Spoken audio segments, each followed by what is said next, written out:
that culture change? Is that really then kind of continues on to kind of your work process and your career that you pick? Hey, so for those that just came in, my name's Pearse. Hi, everyone. Can you just quickly tell me what grades you're in? Like freshmen? Any freshmen? All juniors. Okay. Plus one senior. All right. Only senior in the room. Awesome. So when I transferred to Sonoma State, I was like, what? Okay. Am I going to make maps my whole life? No. Sonoma didn't really have that kind of program. I was really interested in people. I took a lot of geography or social studies classes at Oregon. And that got me really thinking about what I wanted to do for my future. I had no idea going into school, like college, what my path was going to be. Some of you may know, some of you may not. That's totally okay. You're going to hear that message over and over again from alumni or for people having to make these decisions. But I do remember exactly where I was when I decided. I was sitting on the floor of my dorm with my girlfriend, and I was like, what the heck, I have to declare my major. What should I do? That person, by the way, today is my wife. Just a cool fact. But she's like, you really like interacting with people, honey. You should do communications or social studies. I was like, okay. So I looked into a comms degree, and I ended up selecting communication studies as my major.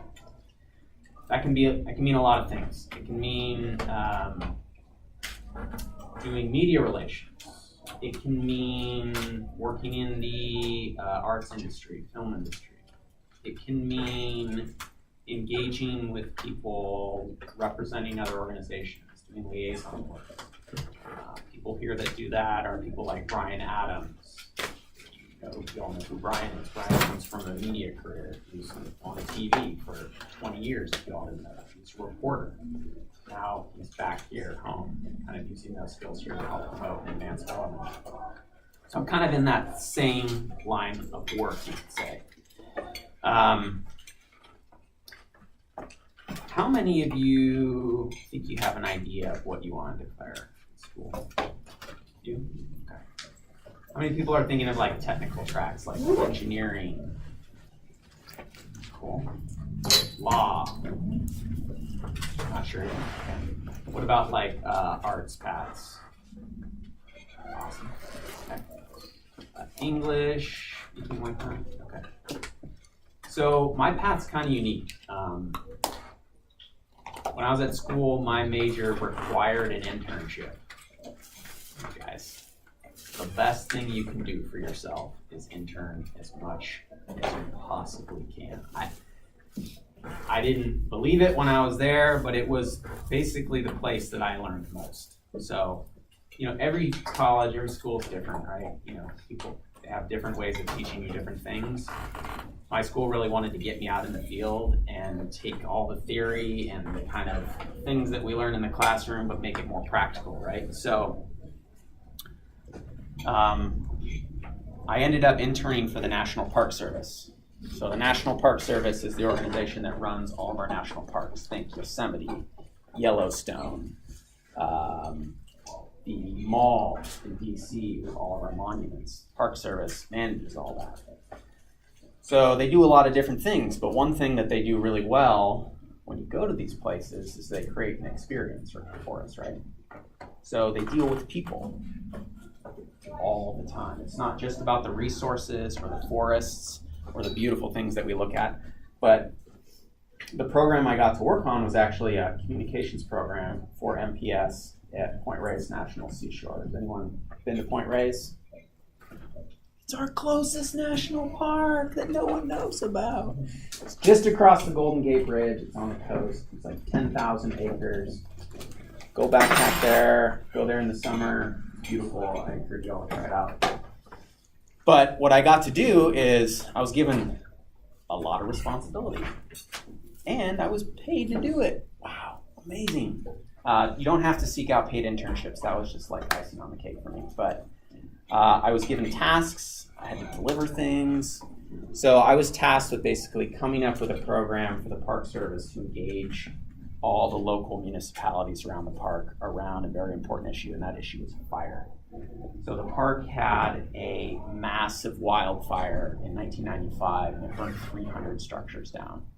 and they didn't really have a way of educating people about the dangers of living next to a space like an open space like a park.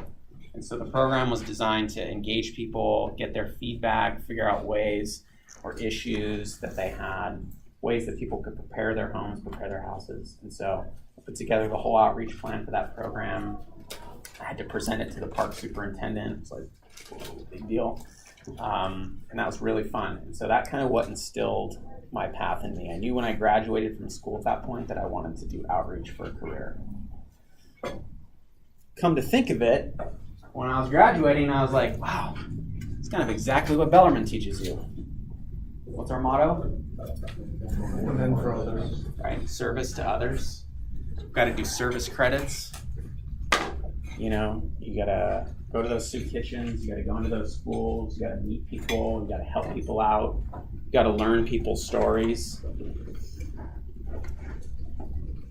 I was never that guy that did like 1,200 hours, you know, or 1,500, or my gosh. I've been seeing reports on the alumni blog, like, you know, thousands of hours some of you all are done. That's amazing. I didn't do the bare minimum. But when I was volunteering, I wasn't really thinking about what those experiences were going to really do for me until I started connecting the dots upon my graduation. So what I knew is I want to deal with people, and I had this kind of calling to service to others. And so I was trying to figure out, well, where does that happen? Do I go work for a private company? Like, I was looking at public relations firms that were, you know, have a bunch of clients. Apple, tech, PR was really big when I graduated from school, supporting all these things that our industry creates here, and marketing those and selling those to people. But I just told I was like, I don't see the like intrinsic value in that. So I saw this job pop up, and it was for VTA, this local government agency. I had never thought about working in government, which is really weird because I had interned for a government agency. But when I was there, I was like, well, I can't picture myself doing this for my whole career. So I kind of applied out of the blue. I had no knowledge of the transit industry, no knowledge about transportation. I'm not an engineer. I'm not a trained engineer. I'm not a trained planner. These are fields that often focus on transportation, moving people. But what I was really good at was communicating with people, and what VTA really does well is it talks to the people that it represents. It gains knowledge from its writers, from you all, from people that live in neighborhoods, people that need the service to get places. We all, maybe not all of us, but many of us have the luxury of getting to places in many different ways. That's not something that everyone has. You know, either our parents can drive us, our siblings can drive us, we can drive ourselves. Maybe we have access to a bike. Maybe our only option, though, is walking and taking public transit. And so an agency like VTA really spoke to the values that I was kind of starting to form, that really started to form actually while I was here at Bellarmine. I just kind of didn't know that it was happening. So, you know, when we hear people talk about men and women for others, to me, it really became kind of a calling in my work. So I spent the first 10 years of my career doing engagement, working on transit projects, working on the BART extension to San Jose. Anyone vaguely familiar with BART? Has everyone ridden BART? So BART's a separate agency, but here in this county, VTA is actually building and constructing the extension to come to Milpitas and San Jose, and eventually the next phase bringing it downtown and into Santa Clara. Bellarmine is actually a key stakeholder in that project, because the Santa Clara station is relatively close to this campus. So that will expand Bellarmine's actual recruiting network. You will actually physically be able to get to this place on a new network. You could live in San Leandro, possibly even Oakland. I deal with issues, deal with human issues, people's questions,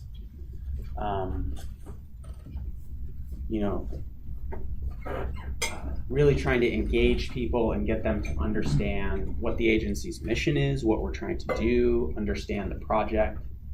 So I worked on BART for almost 9 years. It was an incredible learning experience. I was given amazing opportunities.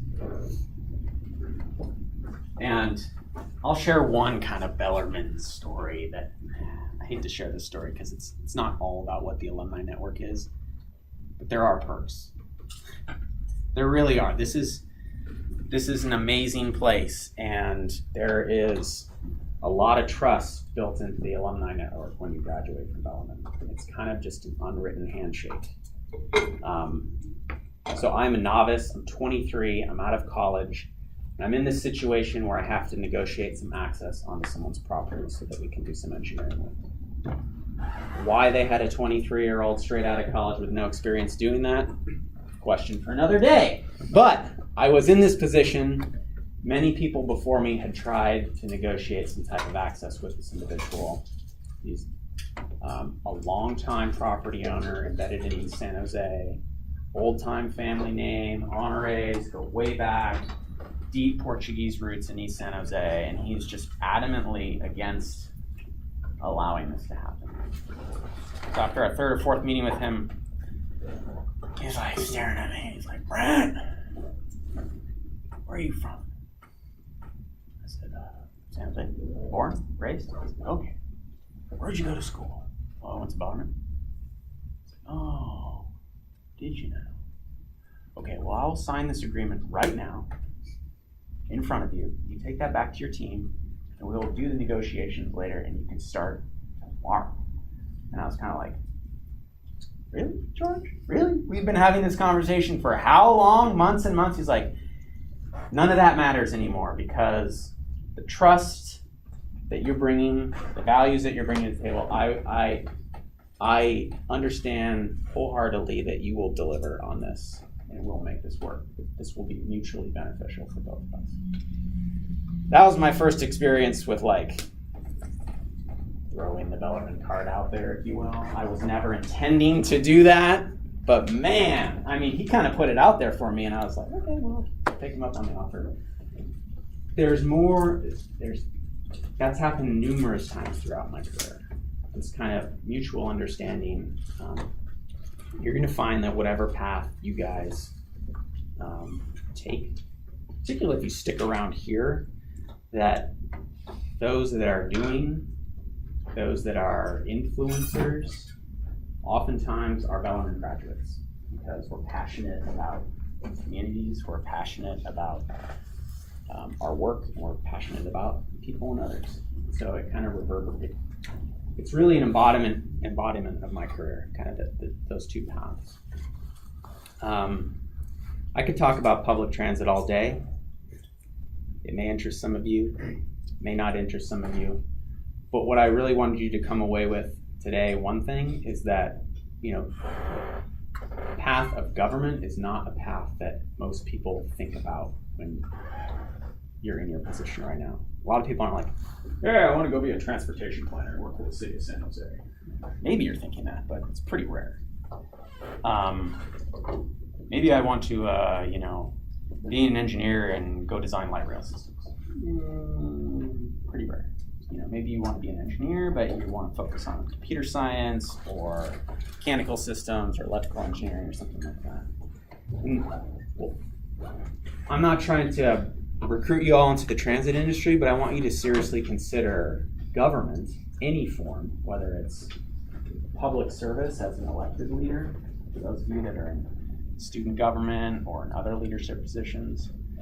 For those of you who are thinking about engineering or law or design or even English or poli-sci, it's an industry that needs smart, bright, and people with new energy. Government is a workforce that is, quite frankly, dying, and I mean that literally in the sense that we have thousands and thousands of people retiring from our parents' generations with skills that we don't teach anymore. And so it's really important that we innovate as an industry. And no, you're not going to make $250,000. You're not going to drive huge consulting fees, but you're going to have a purpose. And we like to say in our industry that there are those that kind of found transit, or those that transit found them. I'm definitely a transit found me kind of person. As I told you, I had no idea going in that I was going to love transportation as much as I do, but I'm hooked. I'm staying. I'm probably going to give my entire career to making transportation better in this valley. I'm pretty much committed to that. That's a big statement, right? 10 years in, I've got 25 more years to go if I want to retire. Maybe I'll never retire. But that's a big commitment to stay, so I'm thinking really long game.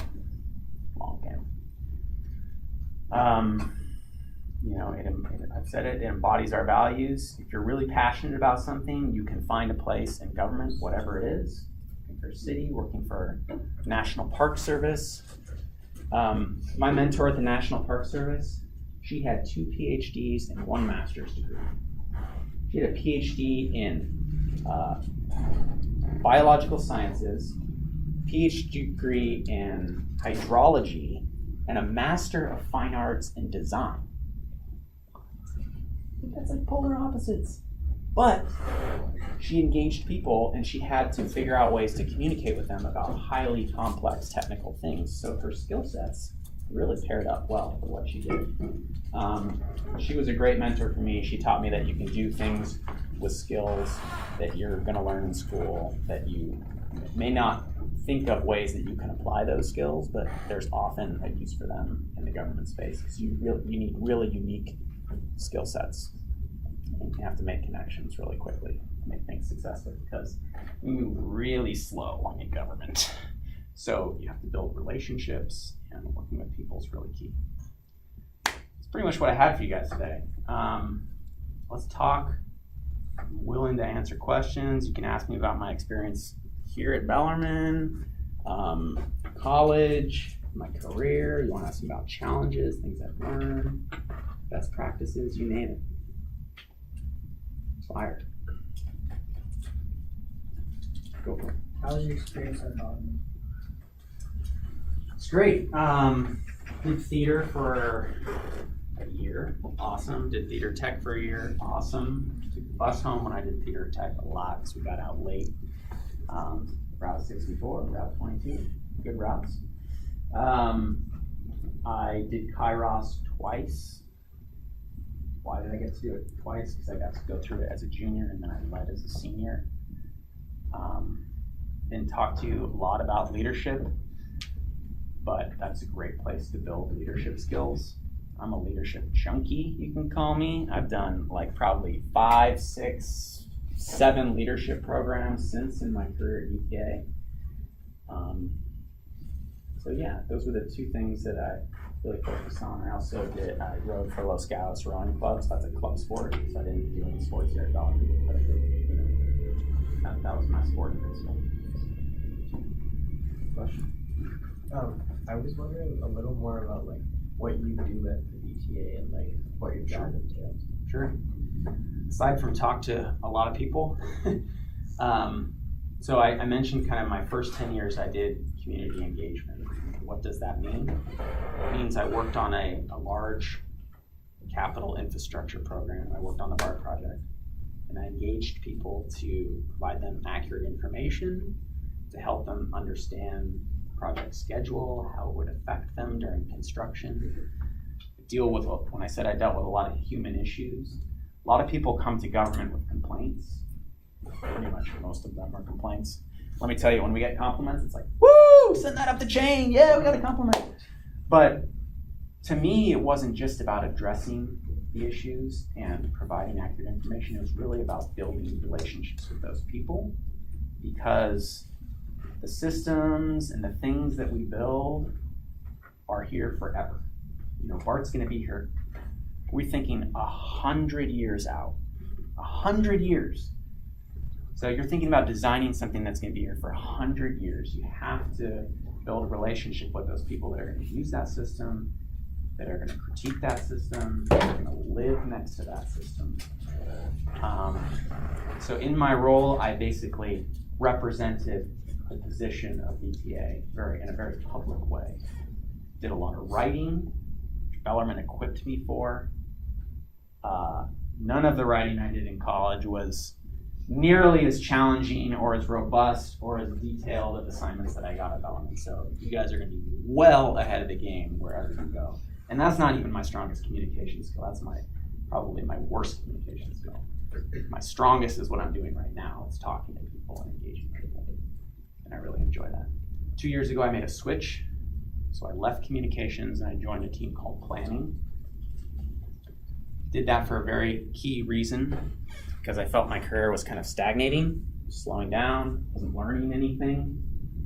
And I had kind of, through osmosis, gained these other skills working alongside our engineers and our planners. Planners, for those of you that don't know, are people that think kind of future. They're planning things 10, 20, 30 years out, so that when you get to those places, you have systems in place. So right now I do transportation planning for VTA.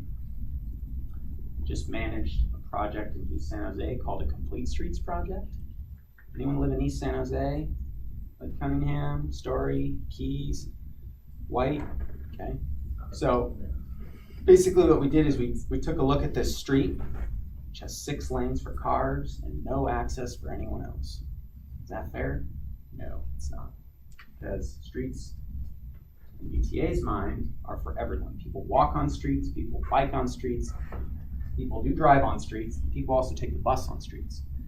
So I got to project manage the project, $750,000 project. It's my first time actually managing, being responsible for a project, managing a budget, doing all that kind of thing. It took 2 years to get that done, and it's a 20-year vision for how we can change and improve access for all people on that street. Does that answer your question? Yeah. Cool. So I'm combining all my skills and I'm growing, and life's short, so you could pick a path and it may change. My wife's an accountant. Now she wants to be an embryologist. What? So she wants to go from crunching numbers all day to literally helping people conceive babies who can't conceive. And that is a 360, maybe 1080, change. Give you time for 1 or 2 more questions? One more. Oh, I'm gonna talk too much. I think there's one back here. Yeah. When you talked about communications and the BART project, I know you talked about the writing, right? So when you with your relations with the public, would that be more of press conferences or talking to them door to door, or would that be more writing articles and presentations? All of that above. So I do PowerPoint presentations. I write news releases. I write newsletters. I write speeches for my CEO, for my GM, when she needs to talk to people, when she goes to conference. So we call our group the voice of VTA. Anything that goes external out of the organization, whether it's with the media or with the public or with the community or with the schools, goes through that group. So writing, verbal communications, those are our strong skill sets as communicators. Let's give it a round of applause. Cool. Business cards. All right. So the best thing about a business card is you have to use it. All right. So when you take someone's business card, tip, write on the back something that you learned about that person. All right. Because you're going to get stacks and stacks of these, and they're going to sit on your computer. And you're going to be like, wow, this is so 1870s technology. What the heck do I do with this? Put it in your phone, put it in your email, and then you'll have that little note. Next time you need to call that person, be like, hey, so James, how's your 4-year-old son that you told me about? And that's a good way to kind of start to build that relationship with someone. So if you leave here today, take my card, write something you learned about me on it, all right? And then the next time you email me or call me, you'll be like, hey, Brian, remember that time you came to us in October, Oh my gosh, my brain. The juniors are gonna have to share over here. Then you'll know how to start a conversation with me. All right, guys. We're gonna take a quick photo, so if everyone wants to come up to the front here, we can grab it.